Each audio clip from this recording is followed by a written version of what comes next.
And let's take a closer look at some of the priceless religious, artistic, and cultural history at risk with Elizabeth Lev. She's an American-born art historian. She's now based in Rome.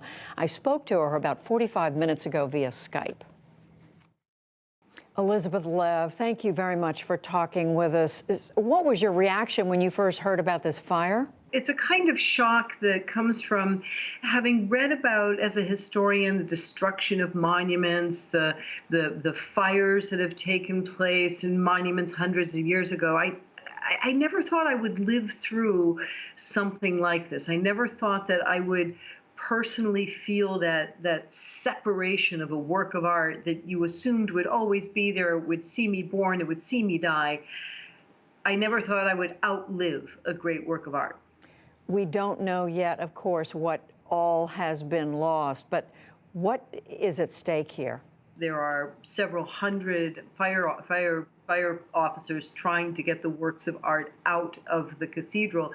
It is the cathedral itself which is a work of art. It's the cathedral itself which is an iconic monument, and that already has been seriously damaged and will undoubtedly submit to more damage before the whole thing is over. And what about what's inside the cathedral? What of all the treasures there is going to be most missed? Now, to be perfectly honest, the situation with Notre Dame is interesting because a great deal of the art was damaged during the French Revolution, and more was damaged in the 19th century, about 1870. So that church has actually been bereft of its art on many occasions, but it still has some really splendid pieces. So, for example, some might find that the choir, which is an incredibly carved structure, it's a U-shaped structure, it's carved with these 14th century stories of the life of Jesus. They're painted, they're beautiful. Or you have the 17th century magnificent statue by Niccolò Cousteau, this Pietà, this sort of even grander, bigger Pietà with two kneeling sovereigns, sort of reminiscent of Michelangelo's in Rome. But I think for the Catholic world and for the church itself, especially in this week leading up to Easter, the greatest loss of that church would have been the loss of the crown of thorns. The thorns that crowned Jesus's head during his passion, purchased by Saint Louis IX in the 13th century, lovingly cared for, preserved during the French Revolution, and venerated by the faithful to this day in that cathedral. That would be a terrible loss. Why is it the iconic monument that we all recognize that it is? It's an object that's been there long before the Eiffel Tower, long before even that famous Montmartre that the Sacré-Cœur church we're used to seeing on the top of Montmartre. That church has been sitting there in the very heart of Paris. It's on the Ile de la Cité. It's where the origin of Paris is. It's literally the womb, the heart of the entire city. And the cathedral built on that church, begun in 1163, carried on through the years, has been the backdrop to all of that amazing history of France that's really captured the world's imagination. You had Napoleon at those steps. You had Joan of Arc at those steps. You had Henry IV returning to the Catholic Church, saying Paris is worth a mass on those steps. And then the lives of all those millions of Parisians that have taken place underneath those beautiful arches. And it's the history of the place that is just so hard to get our arms around. I mean, we think about the rose windows, the three windows together, but there's just so much more than that. Well, really, it's a church, first of all, that it began in one period. It began in the 1100s, where they started building a sturdy church with big round columns.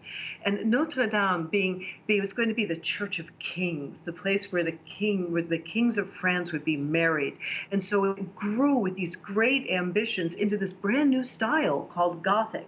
And it was that church that showed the world for the very first time the potential of this new invention called the flying buttress, so that you would see these sort of spidery legs from the back of the church, but in the interior it would open the entire building up to windows filled with stained glass, windows that are still able to make the most seasoned traveler gasp in awe when they cross the threshold. And so these innovations took place in this beautiful, beautiful building. Is there anything, Elizabeth Lev, that you can think of to compare this to? if what we think is lost here may be lost? Well, there is actually a very interesting comparison in on July 15th of 1823. The church considered one of the most beautiful churches in the world in Rome was burnt down. It was the Church of St. Paul's outside the walls. It was a very, very similar situation. The church was built in the 4th century. It was one of the largest churches. It was filled with incredibly beautiful works of art. The fire began in the roof, in the wood timbers in the roof, not unlike that of Notre Dame in Paris. And despite the efforts of firefighters, the church simply burnt down. And the pictures, granted not photographs, but the pictures of the next days of a church missing the roof with half the building destroyed, it really looked like this was the end of this iconic, amazing building that had seen so many pilgrims and so much history. But an amazing thing happened. The entire world in 1823 began to contribute and to help, and they sent architects, and they sent money, and they sent materials, and that church was reborn. And it's now considered one of our really beautiful, most beautiful churches in the city of Rome. So I think that even though this is a devastating moment for that link with the ancient history of Notre Dame, we also have the opportunity of seeing a great new moment of people coming together, which, believe it or not, that's what the word church means, people gather together. So we have a great opportunity to see people gathering together and see if we can bring that church back to a new life. Well, let's hope that can happen after what we are seeing with today's horrible, horrible fire at Notre Dame. Elizabeth Lev, thank you very much. Thank you.